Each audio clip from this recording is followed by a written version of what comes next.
जीवन को स्वस्थ बनाना, अच्छा बनाना, अपने हिसाब से इंसान बनाए तो उसको जल्दी बीमारी नहीं होगी, ऐसा मेरा विचार है। प्राय का देखने में आता है शरीर चलता नहीं आदमी का, शक्ति जो होती कमज़ोर होती जाती है और खान पान पचता नहीं है। उसके बाद वो व्यापार में लगे रहते हैं, तकलीफ पाते हैं और मस्तिष्क उनका उसी में उलझा रहता है और कई बीमारी उनके शरीर में जकड़ लेती है और शरीर का भोग भोगते हैं। हमारे बुजुर्ग लोग ऋषि मुनियों ने 4 अवस्था बनाई थी। मान लिया 100 साल का यदि जिंदगी है तो 25 साल 25 साल 25 साल 25 साल करके 4 भाग में बांटा था। पहला भाग बांटा था ब्रह्मचार। इस अवस्था में 25 साल का ब्रह्मचर्य में पढ़ाई लिखाई शिक्षा और उसी में इंसान लगा रहता था। फिर 25 से 50 गृहस्थ में था, शादी ब्याह, परिवार को बढ़ाना, परिवार का पालन पोषण करना। वानप्रस्थ अवस्था में ब्रह्मचर्य छोड़ना, गृहस्थ छोड़ना, वानप्रस्थ में सब चीज़ छोड़ के फिर 25 साल का उम्र 75 से 100 साल के पीरियड में संन्यास हो जाते थे। उनका जीवन ऐसे बीतता था। लेकिन आज जो हम देख रहे हैं वो स्थिति, वो सोच, वो विचार लोगों में नहीं है। जैसे जैसे लोगों को चीज़ों की आवश्यकता बढ़ती गई, शरीर की सुख की प्राप्ति के लिए उसको जुटाने में लगे। पहले उसको पैसा कमाना, पैसा कमाने के बाद उसकी व्यवस्था करने के लिए उच्च साधन सुविधा को जुटाना, फिर उसको मेंटेनेंस करना, इसी में उलझता हुआ जीवन बिताता हुआ चला जाता है और बाद में उसके मन में अफसोस रहता है कि हमने अपने जीवन में कुछ नहीं किया। ये सब जानते हैं क्षणिक है, किस समय किस अवस्था में किस आयु में आदमी की शरीर शांत हो जाता है और इस संसार से विमुख होके चला जाता है। उम्र का फैक्टर नहीं है। 20 साल भी जाता है, 40 साल का भी जाता है, 60 साल का भी जाता है।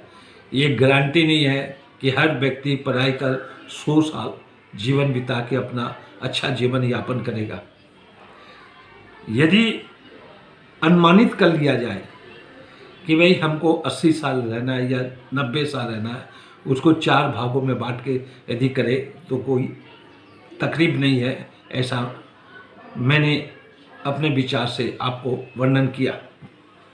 दूसरा बात, भारतवर्ष में पढ़ाई कर शक के हैं, वहमी हैं और ये भी कहें अंधविश्वासी भी है।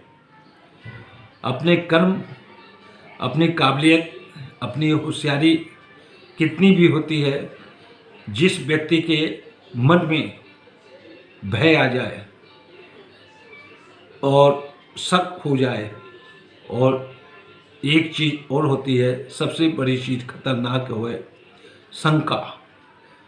ये शंका का जो चीज़ है, इससे शरीर का विनाश होता है। अभी कोरोना में यही देखने को मिला। हमारे मीडिया, हमारी सरकार, लोग दिन भर यही बात करते थे, कोरोना कोरोना, बीमारी बीमारी। दिन में 4 बार हाथ धोइए, सामान को दूरी बना के रखिए। ये जो भ्रम बना हुआ रहता था आदमी के मन में, भ्रम, ये भ्रम के कारण आदमी की बीमारी हो गई और बीमारी होने से बहुत से आदमी इसी में दुनिया से चले गए। इस समय अवस्था ये थी कोरोना के पीरियड में, मन को एकदम कंट्रोल रखना। बीमारी तो थी, मैं इसको नकार नहीं सकता कि बीमारी नहीं थी, एक प्रकार का वायरस था, उस वायरस का नाम कोरोना रख दिया गया और लोग को ऐसा आतंकित और ऐसा सोच खराब कर दिया गया जिससे पैसे की बर्बादी हुई और इस संसार से भी चला गया। अभी क्या देखने को मिल रहा है, जगह जगह कैंप लगे रहते हैं, उसमें खून टेस्ट होते हैं, बीपी टेस्ट होती है और भी टेस्ट करते हैं। यदि मेरी कड़वी बात आपको बुरी नहीं लगे तो मैं उसको शेयर करना चाहता हूँ आप लोगों को। यदि किसी व्यक्ति से आपको दुश्मनी है तो आप उस व्यक्ति को किसी कैंप में ले जाके उसका शरीर का चेकअप कराइए, चाहे बीपी का, चाहे शुगर का, चाहे कोलेस्ट्रॉल का। तीनों चीज़ में से कोई ना कोई एक बीमारी उसके उभर के आएगी और वो व्यक्ति भ्रम में, भय में, शक में, उसी में उलझ जाएगा। बार बार डॉक्टर जाएगा, बार बार टेस्टिंग कराएगा, बार बार सोचेगा क्या खाएं क्या नहीं खाएं, किस खाने से हमारा शरीर ठीक रहेगा। इसी दुविधा चिंता में वो लगा रहता है। नई बीमारी आते हुए भी बीमारी उसके शरीर में आ जाती है। मैंने कुछ पहले ये कहा कि भय, शक और सोच के कारण आदमी का बीमारी शरीर में ज़्यादा जोर से पकड़ लेती है। लास्ट में यही होता है, वो व्यक्ति दवाई के आश्रित रह जाता है, उसको अपने शरीर के विल पावर पर मजबूती नहीं मालूम पड़ती है, वो दवाई के भरोसे रहता है। और ये जिस दिन वो दवाई नहीं लेता है तो उसको ये लगता है कि हमको ये बीमारी हो गई, हमको ये बीमारी हो गई, इसी में उलझ जाता है। तो ये जो हमारे यहाँ 4 अवस्था बनी हुई थी, उसके कारण लोग मन, चित्त, सोच, विचार अच्छा रखते थे, शरीर को ज़्यादा दवाई के भरोसे नहीं चलाते थे और निर्भीक होके उसका सामना करते हुए अपने शरीर की देखभाल भी करते थे। इसलिए बीमारियां उस समय कम हुआ करती थी, जो कि आज प्राय कर हर घरों में 3,000 से लेकर 8,000 रुपया तक एक एक आदमी की दवाई आती है। उसको यदि बोला जाएगा फल खा लीजिए, बोलेगा शुगर है। उसको बोलेगा मिठाई खा लीजिएगा, बोलेगा शुगर है। उसको बोले दूध पी लीजिए, बोले कोलेस्ट्रॉल है। यह क्या मतलब? हर चीज़ में कोलेस्ट्रॉल होता है, हर चीज़ में शुगर होता है। आप क्या क्या चीज़ को छोड़ोगे? यदि आप अपने मन से वो सब विचारों को हटा दें और सिर्फ जीवन में शरीर को बचाने के लिए अच्छे विचार, अच्छे सोच, अच्छे नज़रिया से उसका चिंतन मनन करेंगे तो मेरे विचार में बीमारियां कम होगी। कई जगह कभी कभी देखता हूँ लाइन लगी रहती है कैंप में, क्योंकि फ्री में करते हैं वो लोग, वो तो सेवा भाव से करते हैं। लेकिन वही व्यक्ति जब उसको मालूम पड़ जाए हमको बीपी है, हमको शुगर है, हमारा कोलेस्ट्रॉल बढ़ा है, वो हर हफ्ता में चेक कराता है और हर हफ्ता में डॉक्टर से सलाह मशवरा करके दवाई पर आश्रित हो जाता है। ये प्राय कर 10-20 साल के अंदर में ये ज़्यादा देखने को मिली है। मेरी भी बीमारी है, मैं भी उम्र का हो रहा हूँ, 70 साल पार कर गया हूँ जीवन का। खाता सब हूँ, घूमता सब कुछ हूँ। जब घूमता हूँ या चलता हूँ तो मेरे थोड़े शरीर के चेस्ट में हल्का हल्का दर्द हो जाता है। मैं यही सोचता हूँ, एक बीमारी को यदि हम बचाने के लिए दवाई लेते हैं तो दूसरी बीमारी शरीर में क्रिएट हो जाती है, चाहे हार्ट पर आ जाए, चाहे उसमें लीवर में आ जाए, चाहे किडनी में आ जाए। एक बीमारी को बचाने के लिए 3 बीमारी और घेर लेती है। ये मेरा अनुमान, मेरा विचार है। चलता हूँ, लपक के नहीं जाता हूँ, दौड़ के नहीं भागता हूँ, धीरे धीरे चलता हूँ। छाती में हल्का सा दर्द भी आता है, खाना सब कुछ खाता हूँ, पचाता भी हूँ। यदि उसी चीज़ को बार बार हम रोज़ सोचें कि हमको ये खाने से ये होता है, ये खाने से ऐसे होता है, तो हमको जितनी बीमारी नहीं है उससे ज़्यादा बीमारी उभर के आएगी, ये मेरा विचार है। तो आनंद और प्रमोद मन चित्त अच्छे रखते हुए 65 साल के उम्र के बाद से आदमी को एकदम स्वतंत्र रहना चाहिए, फ्री होकर रहना चाहिए। कोई भी दिमाग में कोई भी चीज़ का दिमागी टेंशन नहीं उत्पन्न करना चाहिए, चिंता फिक्र नहीं करनी चाहिए, चाहे वो पारिवारिक हो, चाहे व्यापारिक हो, चाहे आर्थिक हो, चाहे कोई भी प्रकार की वातावरण में आदमी जी रहा है, उससे दूर हट के यदि आदमी उस सब चीज़ को त्याग कर यदि आदमी अपने मन चित्त विचारों को अच्छा लगेगा, तो मेरे विचार में उसकी जीवन की आयु बढ़ेगी और सोच अच्छी होगी। बचपन में हमने खूब मेहनत किया, खूब दौड़ा, खूब भागा किया, खूब मेहनत किया, लेकिन अब इस अवस्था में हम पहुंच के वो नहीं हो रही है। यदि उस पर हम जरूर से ज़्यादा बोझ डालेंगे तो हम कहीं न कहीं जाके परास्त होके गिर जाएंगे। छोटा सा मैं उदाहरण देता हूँ। एक गोल चक्कर बनाइए, हो सकता है मैं 3 राउंड लगा के थक जाऊँ, कोई 4 राउंड लगा के थकेगा, कोई 5, कोई 6, कोई 7 राउंड लगा के थकेगा। थकना तो सबको है, लेकिन उस थकान के में ये सोच ले कि भाई हमको अपने शरीर के उपरांत काम नहीं करना है, हम क्यों भागे, क्यों दौड़े, क्योंकि थकना तो हमको है ही है। ये नहीं सोचता है आदमी। किसी से भी बात करते हैं, बड़े से, बुजुर्ग से, मित्रगणों से, अपने छोटे से बात करते हैं, सब उलझे हुए हैं। सबके घर में यही चर्चा होती है, हमको शुगर है, हमको बीपी है, हमारा कोलेस्ट्रॉल बढ़ा हुआ है। अरे इस सब के उपाय है शारीरिक मेहनत करें, वर्जिश करें और सोच विचार। जितना दिमाग में गलत ढंग से सोचता है उतनी ही उलझन पैदा होती है और उतना ही दिमागी संतुलन खराब हो जाता है। जब दिमागी संतुलन खराब हो जाता है तब शरीर में भिन्न भिन्न प्रकार की बीमारी उदय हो जाती है। अब एक शुगर को बचाने के लिए या एक बीपी को बचाने के लिए या एक कोलेस्ट्रॉल का खून को पतला करने के लिए या किडनी खराब होने के या लीवर का फंक्शन काम नहीं देने से, ये तो होना ही है, ये सत्य है।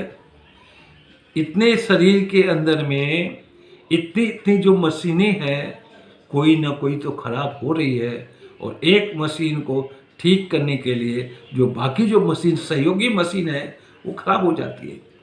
चाहे आँख का ज्योति कम हो जाती है, कान के सुनने की शक्ति कम हो जाती है, मुंह से बोलने की शक्ति कम हो जाती है, पाँव लड़खड़ाने लग जाता है, हाथ काम नहीं देता, काम करने के लिए हाथ भी जवाब दे देता है।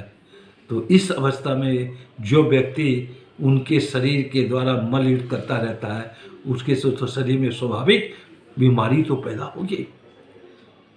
मेरे विचार में जितना मन को, जितने विचार को और जितने सोच की विचारों को अपने दिमाग में नहीं लाए तो मेरे हिसाब से उसका जीवन अच्छा बीतेगा। मरना है, कोई अमर होके नहीं आया।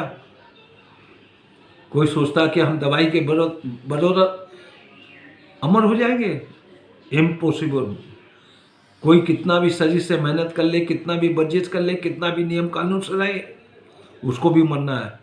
लेकिन जो नियम कानून और संतुलित खाना खाता है उसके शरीर में जल्दी बीमारी नहीं आती है। बीमारी का एक ही कारण है शक, भ्रम और गलत उसके बारे में सोचने के कारण शरीर में बीमारी उत्पन्न हो जाती है। तो मन से, दिमाग से जितना दिमाग को ठंडा रखें, जितना शांत में रखें दिमाग को और दिमाग पर ज़्यादा बोझ नहीं डाले, उस शरीर को उतना आराम दे, तब जाके बीमारी से आप दूर रहेंगे। लेकिन नहीं करते हैं तो आपको तकलीफ आएगी, तकलीफ आएगी, तकलीफ आएगी। देखते हैं बहुतों को, चलते चलते बोल देते हैं पाँव मुड़ गया, हड्डी टूट गई, चाहे कमर की, चाहे पाँव की, चाहे घुटने की, चाहे हाथ की। वो सब क्या है? भीतर से हमारे शरीर में जो हम खाना खाते हैं उसकी शक्ति बनने का जो रस होता है वो नहीं बनता है, और वो शरीर में रस संचारित नहीं होता है, तब जाके हमको इस प्रकार की बीमारी होती है। यदि हम खाएं, उसका रस है बने और पूरे शरीर में संचारित रूप से चलायमान हो, तब जाके शरीर स्वस्थ रहता है, निरोगी रहता है और मन चित्त प्रसन्न रहता है। देखने में यही आता है। आदमी बोलते हैं मैं दोनों टाइम खा रहा हूँ, फल भी खाता हूँ, दूध भी पीता हूँ, सब कुछ करता है, लेकिन शरीर में मेरे ताकत नहीं है, मेरे शरीर में एनर्जी नहीं है। उसका सिर्फ यही कारण है कि जो शक्ति, जो पावर, जो रस बनता था खाने के द्वारा और भी ताकतवर चीज़ों के द्वारा खाने से जो रस बनता था उसकी परसेंटेज कम होती जाती है, इसलिए शरीर में बेचैन हो जाती है। बोलते हैं जॉइंट में, घुटनों में, कंधों में, कमर में एक प्रकार की ग्रीस होती है, वो सूख जाती है। सूख ग्रीस क्या होती है? वही रस है जो हम खाते हैं, वो रस पूरे शरीर में ठीक से नहीं संचालित होती है, इसलिए बीमारी पैदा हो जाती है।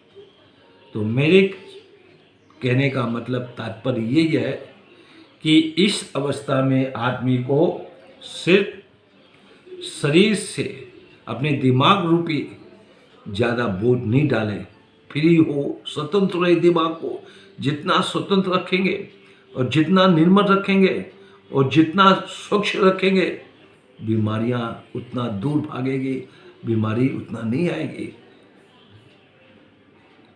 आज का मेरा ये जो बोलने का, कहने का मतलब यही था, जीवन को आनंद में बना के कैसे जीना। जीवन को आनंदमय बनाने के लिए सिर्फ यही है, तभी आपका जीवन अच्छा स्वच्छ चलेगा। नहीं तो पढ़ाई कर आज के समय में जो हालत लोगों की हो रही है, मैं सुनता हूँ, देखता हूँ, बातचीत करके मालूम पड़ता है, सब शारीरिक परेशानी से जूझ रहे हैं, उलझ रहे हैं। आज से 40 साल पहले या 35 साल पहले कभी मैंने सुना था किसी को बीपी हो रहा है, किसी को शुगर हो रहा है, किसी को कोलेस्ट्रॉल बढ़ा हुआ है, किसी का किडनी डैमेज हो गया, किसी का हार्ट ब्लॉकेट हो गया। आज ये सब चीज़ देखने को, सुनने को मिल रही है। जो भी हो, ये जो मैंने अपने विचार दिए, सतीश खंडेलवाल शो करके हर हफ्ते में कुछ बोलता हूँ, और आपको अच्छा लगे इसको फॉरवर्ड करिए, सब्सक्राइब करिए।